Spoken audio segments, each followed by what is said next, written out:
Hey, what's up, everybody? Video 44 coming at you in another video. All right, so got a nice little day planned for myself right now, and it's a beautiful day out here. Just felt like turning on the camera. Can't seem to speak.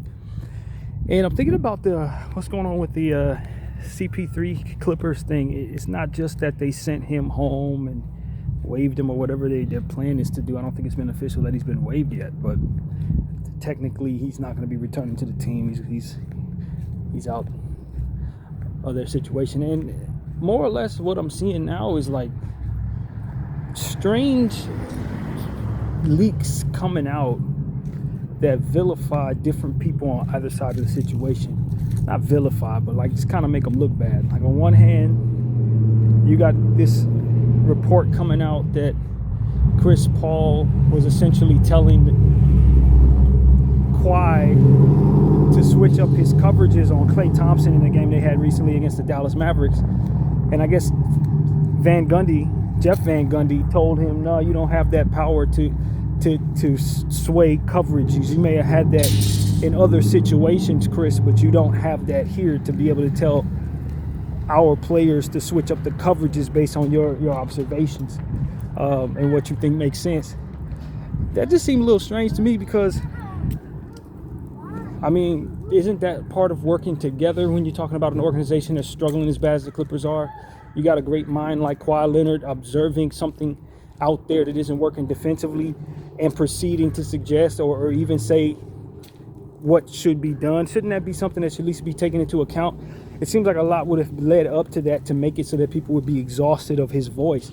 I would imagine other organizations allowed him that leeway because they trust his judgment in the sport of basketball, from which he's excelled in all his life. As a Hall of Fame player, one of the great point guards ever play. So that seemed to me like a straw that broke the camel's back type of situation, to where it wouldn't have been as frustrating if it were an isolated incident, but he had probably been using his voice a lot of different ways that rub people the wrong way. And then there's another thing that came out. It was a bit of footage of Coach Lou essentially saying F Chris Paul in regards to some type of play they were running. This play ain't got no name, F Chris Paul. So I guess Chris Paul, essentially what they were trying to allude to was more or less making his own plays out there and naming the plays whatever he wanted them to name them, more or less trying to supersede Ty Lue. Now, I thought that made Ty Lue look bad in regards to the footage, but as I further think about it, what they were essentially saying is that Chris Paul has outstayed his welcome and exhausted even Ty Lue's patience, to where when Ty Lue is addressing Chris Paul to the team, he's doing so in a frustrated manner, and in a dismissive manner, to say, no, we don't respect Chris anymore, we don't like Chris anymore, and Chris Paul did something to make that the case. So, you know, it just seems like it could potentially just be the Clippers trying to further justify their treatment of Chris Paul, since they look so bad in how they handled it. And look, I can see in a world where you get tired of a person to the point where you just want to get them out of your way. You don't want to work with these people. That the way that would have made it look good would have exhausted you to the point where you couldn't let it be that. You didn't have the patience to take the steps that would have been better for PR. So, you know, I don't know how it is behind the curtain with the Clippers. They're dealing with a lot in their organization. Obviously, they're in the news for all the wrong reasons. Give me a second as I tie my shoe here. But they're in the news for all the wrong reasons. I can only imagine that Chris Paul, with just his reputation as somebody who doesn't play around, you know, his reputation as a guy who is extremely moody, especially when he's losing. You know, I can imagine where some personalities would be tired of that under stressful circumstances like what the Clippers are dealing with. If things were just normal, dealing with him would not be as much of a strain, but that they're under so much pressure with all the other stuff, him is making it worse, I guess. I can see the world where that is the case. You know, Chris Paul has always rubbed people a certain way. Some people really like Chris Paul, some people don't. It's what you consider an acquired taste as it pertains to reputation. Now, I've never met the man myself, But he has come off as somebody who can be sort of a jerk, to be honest with you. And listening to people talk about him, that's kind of what they say. But his friends really like him and appreciate him, so it is what it is. But, I think at the end of the day, there is some consequence for having that reputation. There is a consequence for allowing for people to see you that way. And I think we're seeing those consequences. For a long time, when he had power in this league as the Players Association president, and, as one of the top players, a perennial all-star and all that, he may not have given a lot of people grace. Maybe not. And so now, on the back end, when he doesn't have the power anymore in the league as it pertains to his career and the leverage that he would otherwise have, people are jerking him around. And this is why I often say about young players today who have a lot of leverage, don't utilize it to a point where you think that there's not going to be any consequences that are negative later on, because that's exactly what it's going to be. If you walk around like a diva right now, while everybody sees you as a guy in his prime playing his best ball, and you walk around, you spitting on people and you putting your chest out, on the back end of your career, when it's time for you to be getting opportunities as a vet, they're going to treat you bad. They're going to end your career prematurely. You're going to have bad PR put upon your name in situations like this. They're going to put a nail in your coffin. Yeah, they'll deal with you now while they have to. But the moment they don't have to, they're going to remember all that stuff you did, and they're going to kick you back in. I've seen it more than once in this league. And I think this is yet another one of those circumstances where Chris Paul, when he had a lot of leverage and he was a superstar in his prime, may have been making enemies. And now those enemies get their chance to kick his back in. So that's what I think I'm looking at right now. It's one of those situations where perception carries reputation. When people have a certain perception about you and they think that you're a hater, or they think that you're somebody that's not going to be good for morale, or they think you're going to be somebody who tells on people, whatever the perception is of your personality, it will carry your reputation. People will hold it against you, even if it doesn't necessarily hold true. Even if you change, they'll still apply that to you. So we just got to be careful what we do in life when we have a lot of leverage in whatever our walk of life is. People will catch you and they'll kick you when you're down, when you fall.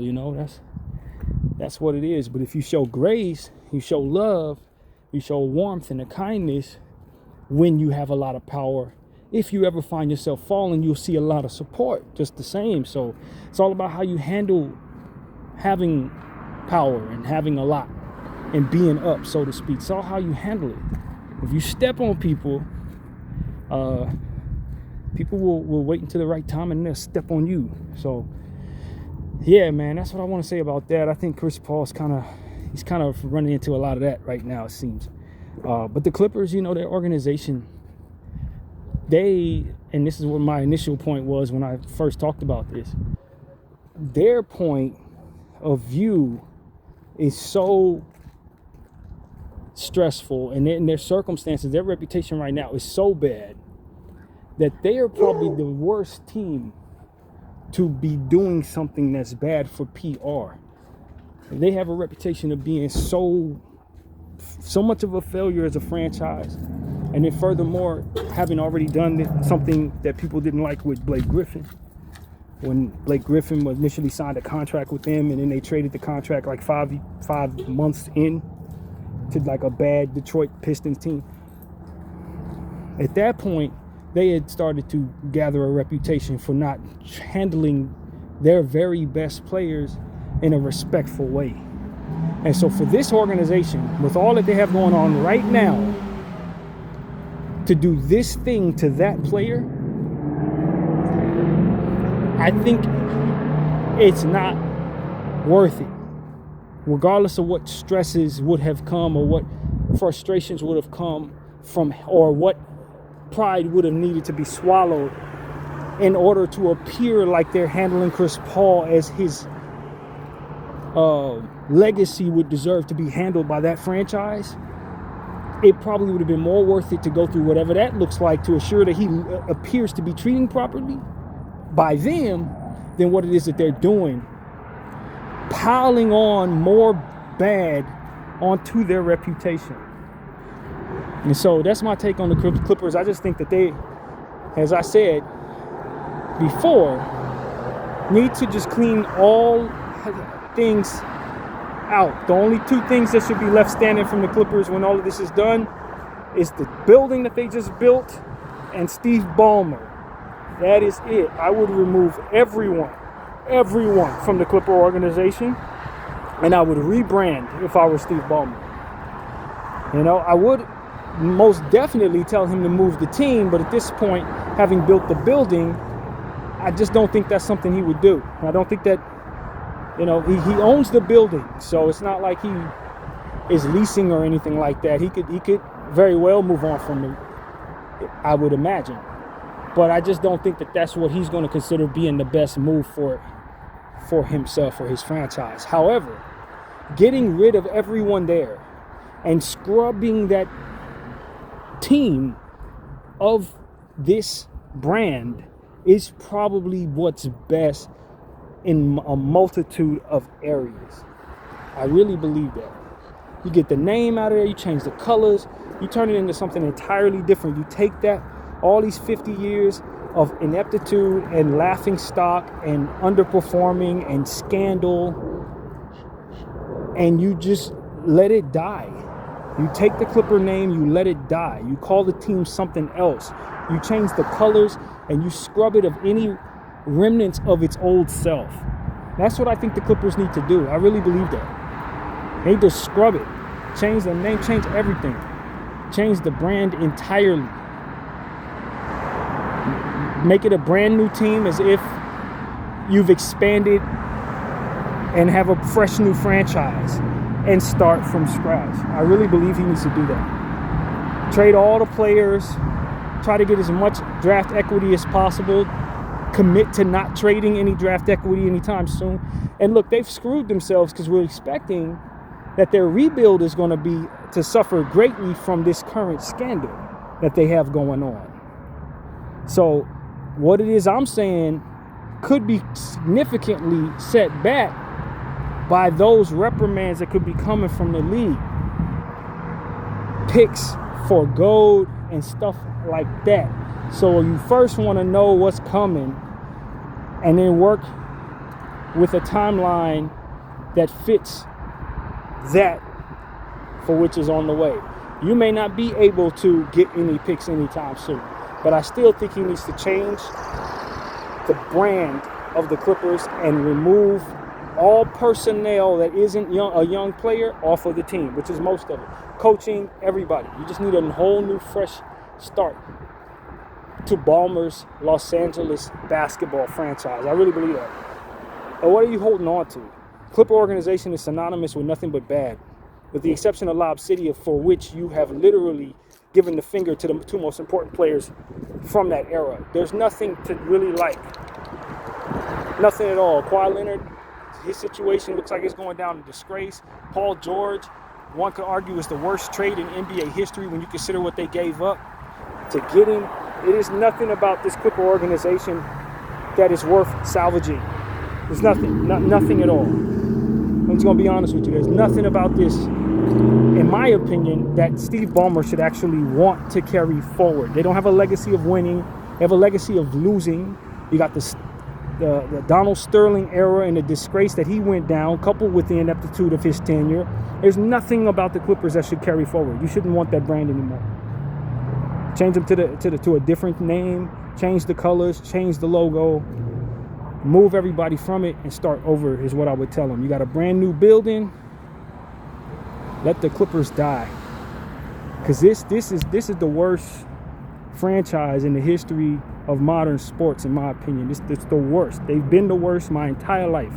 I've been watching this team struggle my entire life, man. And at this point, this is just the final straw. 41 years I've been alive. They have never been respectable outside of Lob City. Never even remotely been respectable. So That they did this to Chris Paul and that they did this to Blake Griffin, it's a disgrace. The Kawhi Leonard era, a disgrace. Shout out to Elton Brand, who held him down as well. He was good that year. But other than, I mean, we're talking about years and years of ineptitude, man. So, yeah, that's pretty much what I got to say. I'm where I need to be. Maybe I'll pick up this conversation a bit later, maybe not. But Clippers are just a disgrace. And they've been a disgrace the whole time. Video 44, I think y'all for watching.